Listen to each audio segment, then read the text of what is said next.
Hi, village സ്പേസിലേക്ക് എല്ലാവർക്കും സ്വാഗതം. എല്ലാവർക്കും സുഖമല്ലേ? എല്ലാവർക്കും ഹൃദയം നിറഞ്ഞ ഓണാശംസകൾ. എല്ലാവരും അടിച്ചു പിടിച്ചു കേട്ടോ. വളരെ സന്തോഷത്തോട്ടിരിക്കുക. ഇന്നത്തെ നമ്മുടെ ഐറ്റം എന്ന് പറഞ്ഞാൽ ഒരു വെള്ളരിക്കയുണ്ട്. ഇതുകൊണ്ട് നമുക്ക് രണ്ട് ഐറ്റം ഉണ്ടാക്കാം. ഒരു വെള്ളരിക്ക പച്ചടി ഉണ്ടാക്കാം, ഒരു ഓലനും ഉണ്ടാക്കാം. അല്ല, വളരെ പെട്ടെന്ന് തന്നെ എങ്ങനെയാണ് നല്ല ടേസ്റ്റോട് കൂടി തന്നെ അത് ചെയ്തെടുക്കുന്നത് നോക്കാം. ഇപ്പം നമ്മളൊരു ചെറിയ അളവിൽ കാണിക്കുന്നതേ ഉള്ളൂ കേട്ടോ. ഇതങ്ങോട്ട്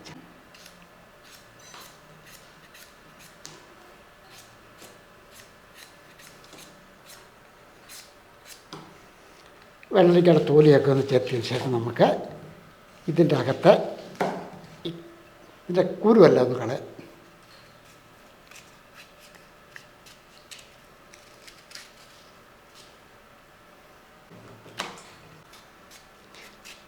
കുരുവെല്ലാം ഒന്ന് കളയട്ടെ.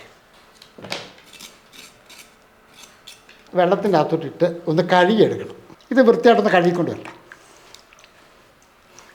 അപ്പോൾ അതേട്ടെ, വൃത്തിയായിട്ട് കഴുകിയിട്ടുണ്ട്. ഇത് കഴുകി എടുത്തതിന് ശേഷം നമുക്കിനി ഇന്ന് അരിഞ്ഞെടുക്കാം. ഇനി ഇത് അരിഞ്ഞ് അങ്ങോട്ട് എടുക്കുന്നത് ഈ അറിയാൻ പറ്റാത്തവർക്ക് വേണ്ടി ഒന്നും പറഞ്ഞതേ ഉള്ളൂ കേട്ടോ, കാണിക്കുന്നതേ ഉള്ളൂ. ചെറിയ കഷ്ണങ്ങളായിട്ട് ഒന്ന് അരിഞ്ഞെടുക്കുക. എന്നിട്ട് ഈ ഒരു രീതിക്ക് വേണം നമുക്കത് അരിഞ്ഞെടുക്കാനായിട്ട്.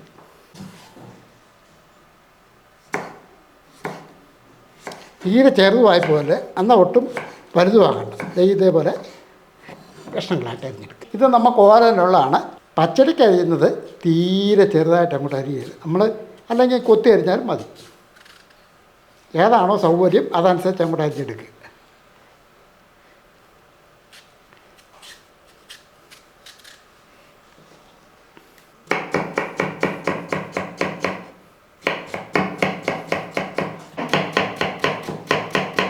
ഇതേപോലെ പൊടിയായിട്ട് വേണം പച്ചടിക്ക് അരിഞ്ഞെടുക്കാനായിട്ട്. ഇപ്പോൾ ഓലനുള്ളതായി, പച്ചടിക്കുള്ളതായി. ഈ പച്ചടിക്ക് ചിലയിടത്തൊക്കെ ഇച്ചിരി വലിപ്പത്തിലൊക്കെ അരിയും. പക്ഷെ ഞാൻ ഇങ്ങനെ ഈ രീതിക്കാണ് അരിഞ്ഞെടുക്കുന്നത്. നമുക്ക് ആദ്യം ഓലൻ റെഡിയാക്കാം, അതിന് ശേഷം വേണം പച്ചടി റെഡിയാക്കാൻ. അപ്പോൾ ഇതേപോലെ ഒരു മൺചട്ടി എടുത്തിട്ട് നമുക്ക് ഈ അരിച്ച് വെച്ചിരിക്കുന്ന വെള്ളരിക്ക എല്ലാം അങ്ങോട്ട് ഇട്ട് കൊടുക്കാം. നമുക്കൊരു 2 പച്ചമുളക് അങ്ങോട്ട് ഇട്ട് കൊടുക്കാം. എരിവിന് പാകത്തിന് ചേർക്കുക എന്നുള്ളൂ. ഇതേപോലെ ഒരല്പം കറിവേപ്പില. ഇനി ഇതിൻ്റെ അകത്ത് 2-ാം പാലാണ്, അതങ്ങോട്ട് ഒഴിച്ച് കൊടുക്കുക. അപ്പം ഞാൻ ഒരു തേങ്ങാൻ്റെ പാല എടുത്തിട്ടുള്ളൂ കേട്ടോ. ഇനി നമുക്കിത് നേരെ അടുപ്പിലോട്ട് വെക്കാം. ശരിക്കും ഈ ഓണസദ്യക്കെന്ന് പറഞ്ഞാൽ ഒരുപാട് തേങ്ങാപ്പാലും തേങ്ങ, വെളിച്ചെണ്ണ ഇതൊക്കെയാണ് ഏറ്റവും കൂടുതൽ അതിനകത്ത് ചേർക്കുന്നത്. എന്നാലേ ഓണസദ്യക്ക് ടേസ്റ്റ് കിട്ടത്തുള്ളൂ. അപ്പം നമുക്ക് ഇത് തേങ്ങാപ്പാലിനകത്താണ് നമുക്ക് ഈ വെള്ളരിക്ക വേവിച്ചെടുക്കേണ്ടത്. വെള്ളരിക്കായ്ക്ക് പകരം നിങ്ങൾക്ക് കുമ്പളങ്ങ വേണമെങ്കിലും എടുക്കാം. ഇനി ഇതൊന്ന് അടച്ചു വെക്കുകയാണ്. ഒരു തിള, ആദ്യത്തെ ഒരു തിളയാകട്ടെ, അതിന് ശേഷം നമുക്ക് ഉപ്പിട്ട് കൊടുക്കാം. ഇപ്പോൾ 2-ാം പാലിനകത്ത് നമ്മുടെ വെള്ളരിക്ക കിടന്ന് തിളച്ചുകൊണ്ടിരിക്കുകയാണ്. ഇനി ഒന്ന് തുറന്നിട്ട് ആവശ്യത്തിനുള്ള ഉപ്പ് പൊടിയും കൂടി ഇട്ട് കൊടുക്കുക. അപ്പോൾ ഉപ്പ് പൊടിയും കൂടി ഇട്ടതിന് ശേഷം ഒന്ന് ഇളക്കി കൊടുക്കുകയാണ്. ഇനി ഇതിനകത്ത് കിടന്നൊന്ന് വേഗണം, വെള്ളരിക്ക ഒന്ന് വേഗണം. ഇനി ഇത് വേഗത്തിന് വരെ ഒന്ന് അടച്ചു വെക്കുകയാണ്. അല്പസമയം കൊണ്ടിരിക്കട്ടെ. അപ്പോൾ നമ്മൾ ഈ വെള്ളരിക്ക ഒന്ന് വേകാൻ വേണ്ടി വെച്ചിരുന്നതാണ്. വെന്ത് അല്പം തേങ്ങാപ്പാൽ 2-ാം പാലിനകത്താണ് ഇരിക്കുന്നത്, അതൊന്ന് വറ്റുകയും ചെയ്യണം. ഇപ്പം വേണ്ട, അത് റെഡി ആയിട്ടുണ്ട്. ഓലനെന്ന് പറയുമ്പോൾ അല്പം വൻപയർ വേവിച്ച് വെച്ചേക്കണം കേട്ടോ. ഇതേപോലെ ഞാൻ കുറച്ച് വൻപയർ വേവിച്ച് വെച്ചിട്ടുണ്ട്. കുക്കറിൻ്റെ അകത്തിട്ട് വേവിച്ചാണ് ഒരു 3-4 വിസിൽ അടിച്ചതിന് ശേഷം അത് വറ്റിച്ചെടുത്താൽ 2-ാം പാൽ ചെറുതായിട്ടൊന്ന് വറ്റി വരുന്നുണ്ട്. ഈ സമയത്ത് വേണം നമുക്ക് വൻപയർ വേവിച്ച് വെച്ചിരിക്കുന്നത് കിട്ടാം. ഒരു അരപ്പാത്രം വൻപയർ വേവിച്ച് വെച്ചിരിക്കുന്നത് അങ്ങോട്ട് ഇട്ട് കൊടുക്കുക. കൂട്ടത്തിൽ ഒരല്പം കറിവേപ്പില ഇങ്ങനെ അങ്ങോട്ട് പിച്ചി കീറി ചെറുതായിട്ട്, അപ്പം നല്ല സ്വാദ് കിട്ടും കറിക്ക്. അങ്ങോട്ട് വിട്ടു ഇനി ഒന്ന് ഇളക്കി കൊടുക്കുക.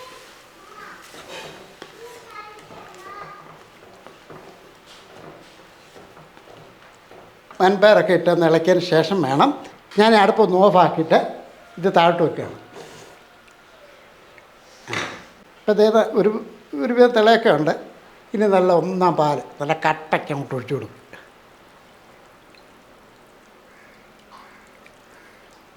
ആ 1-ാം പാൽ ഒഴിച്ചതിന് ശേഷം ഞാൻ അടച്ചു വെക്കുകയാണ്. ഇത് ഇവിടെ ഇരിക്കട്ടെ. ഇനി നമുക്ക് പച്ചടിയും കൂടെ ചെയ്യും. വെള്ളരിക്ക പച്ചടി. അടുപ്പൊന്ന് കത്തിച്ചിട്ട് വേറെ ചട്ടിക്കകത്താണ് അത് ഞാൻ വെക്കുന്നത്. ഈ കൊത്തി അരിഞ്ഞ് വെച്ചിരിക്കുന്ന വെള്ളരിക്ക അങ്ങോട്ട് ഇട്ട് കൊടുക്കുക. ഇതിനകത്തോട്ട് കുറച്ച് വെള്ളമാണ് ഒഴിക്കുന്നത്, പച്ചവെള്ളം. ഇതേപോലെ ഒരു ഒന്നോ രണ്ടോ പച്ചമുളകും കൂടെ അരിഞ്ഞിൻ്റെ കൂട്ടത്തിട്ടേക്കാം. അപ്പോൾ ഈ വെള്ളരിക്ക കൊത്തി അരിഞ്ഞിട്ട് പെട്ടെന്ന് തന്നെ വെന്തോടും. ആവശ്യത്തിലുള്ള ഉപ്പ് പൊടിയും കൂടി ഇട്ട് കൊടുക്കുക. ഇനി ഒന്ന് ഇളക്കിയിട്ട് നമുക്കൊന്ന് അടച്ചു വെക്കാം. ഇനി ഒന്ന് അടച്ചു വെക്കാം. ഈ വെള്ളരിക്ക കിടന്ന് വേകട്ടെ. നമുക്കിതേപോലെ ജാറെടുത്തിട്ട് ഇതേപോലെ ഒരു 2 പിടി തേങ്ങാപ്പീര അങ്ങോട്ട് ഇട്ട് കൊടുക്കാം. നമുക്കിതിൻ്റെ അകത്തോട്ട് ഒരു 1/2 ടീസ്പൂൺ ചെറിയ ജീരകം അതങ്ങോട്ട് ഇട്ട് കൊടുക്കാം. അടുത്തതായിട്ട് കടുക് അത് ഒരു 1/2 ടീസ്പൂൺ അളവിൽ അങ്ങോട്ട് ഇട്ട് കൊടുക്കാം.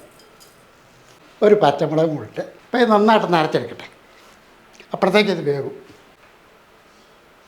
തേങ്ങയും കടുകും ജീരകമൊക്കെ ഇതേപോലെ നന്നായിട്ട് അരച്ച് വെച്ചിട്ടുണ്ട്. ഇപ്പം വെള്ളരിക്കാക്ക് വെന്ത് കാണും. കാര്യം ചെറുതായിട്ട് കൊത്തി അരിഞ്ഞുകൊണ്ട് പെട്ടെന്ന് തന്നെ അത് വേകും. അപ്പോൾ അരപ്പ് റെഡിയായതിന് ശേഷം വേണം നമുക്ക് വെള്ളരിക്ക വെന്തോ നോക്കാനായിട്ട്. ഇപ്പം ഞാൻ ആ വെള്ളരിക്കയൊക്കെ ഒന്ന് വെന്ത് വരുന്നുണ്ട്. അതിൻ്റെ അകത്ത് ആ വെള്ളമൊക്കെ ഒന്ന് വറ്റിയിട്ടുണ്ട്. ഇനി നമുക്ക് ഇത് വെന്തതിന് ശേഷം ഈ അരപ്പം കൂടി ചേർക്കും. അപ്പോൾ അതിനാവശ്യത്തിനുള്ള അരപ്പൊക്കെ ചേർത്തതിന് ശേഷം ഒന്ന് ഇളക്കി കൊടുക്കുക. നമുക്കറിയാമല്ലോ ഈ പച്ചടി എന്ന് പറയുന്ന ഐറ്റം എന്ന് പറഞ്ഞാൽ ഒരു തൊടുകറിയാണ്. അപ്പോൾ അത് ഒരുപാട് വെള്ളമൊന്നും കിട്ടാതെ ഇങ്ങനെ സ്പൂണിന് കോരി ഇലയിലോട്ട് വെക്കുന്ന ഒരു ഐറ്റമാണ്. അപ്പം നമ്മൾ ചേർത്ത അരപ്പിൻ്റെ ആ പച്ചച്ചോവ ഒന്ന് മാറണം കേട്ടോ. അപ്പോൾ ഈ അരപ്പിൻ്റെ ആ പച്ചച്ചോവ മാറിയ ശേഷം അടുപ്പം നിർത്തും. ഇനി നമുക്ക് തൈര് ഇത്രയും വേണ്ട, ആവശ്യത്തിന് ചേർക്കാവുന്നതാണ്. അല്ല കട്ട തൈര് അങ്ങോട്ട് ഒഴിച്ച് കൊടുക്കുക. ഞാൻ ഇതിൻ്റെ പകുതി എടുക്കുന്നുള്ളൂ. ഏകദേശം ഒരു 3-4 ടേബിൾ സ്പൂൺ തൈര്. വെള്ളരിക്ക നമ്മൾ ഉപ്പിട്ടാണ് വേവിച്ച്. എന്നാലും തൈരിന് ഉപ്പ് വേണമല്ലോ. ഒരല്പം ഉപ്പ് പൊടിയും കൂടി ഇട്ട് കൊടുക്കുക. അതിന് ശേഷം ഒന്ന് ഇളക്കി കൊടുക്കുക. അപ്പോൾ തൈര് വേണമെന്നുണ്ടെങ്കിൽ ഒരല്പം കൂടെ ചേർത്ത് കൊടുക്കേണ്ടതാണ്. തൈരിട്ട് കഴിഞ്ഞ് തിളപ്പിക്കല്ലേ. കാര്യം എന്നാ വെച്ചാൽ പിരിഞ്ഞു പോകും. ആവശ്യത്തിന് തൈര് ഒഴിച്ചതിന് ശേഷം ചെറുതായിട്ടൊന്ന് ഇളക്കി കൊടുക്കുക. ഓലം റെഡിയാക്കി, പച്ചടി റെഡിയായി. ഇത് വിടിരിക്കട്ടെ. ഈ പച്ചടിക്കൊന്ന് താളിക്കണം കേട്ടോ. അടുപ്പം നമ്മൾ ഒന്നര കത്തിച്ചതിന് ശേഷം താളിക്കാനുള്ള ഒരു പാത്രം വെച്ചു.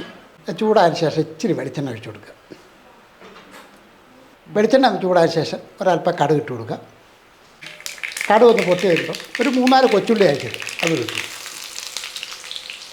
കൂട്ടത്തിൽ 2-3 വറ്റൽമുളക് ഒന്ന് മുറിച്ചങ്ങോട്ട് ഇട്ടു.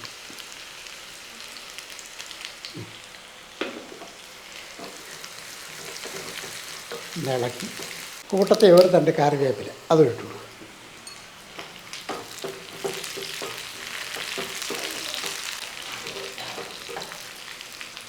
താളിയിലൊക്കെ കഴിഞ്ഞ ശേഷം അടുപ്പങ്ങ് നിർത്തുകയാണ്. ഇതങ്ങോട്ട് ഒഴിച്ചു കൊടുക്കുക. ഇനി നമുക്ക് ഓലത് തേങ്ങാപ്പാലൊക്കെ ഒഴിച്ച് മൂടി വെച്ചാണ്. ഇതിനകത്തോട്ട് അല്പം പച്ച വെളിച്ചെണ്ണ ഒഴിക്കുകയാണ്.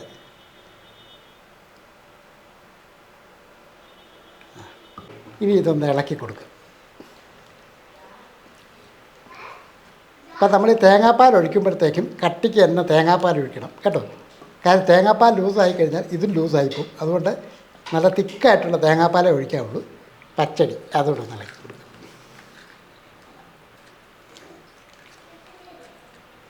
നമുക്കൊരു ബൗളിലോട്ട് മാറ്റാം. ഓരൻ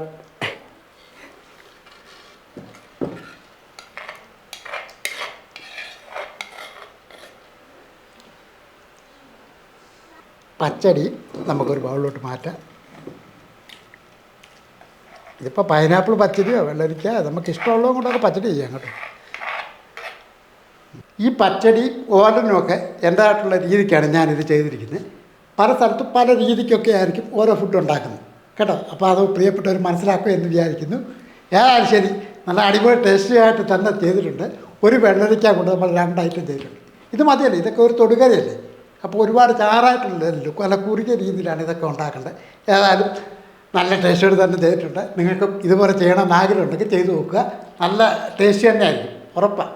ഒരിക്കൽ കൂടി എൻ്റെയും എൻ്റെ കുടുംബത്തിൻ്റെ ഹൃദയം നിറഞ്ഞ ഓണാശംസകൾ. എല്ലാവരും അടിച്ചു പൊളിക്കുക, സന്തോഷമായിട്ടിരിക്കട്ടെ. അപ്പോൾ വേറൊരു വീഡിയോ ആയിട്ട് നമുക്ക് പെട്ടെന്ന് വരാം. ബൈ.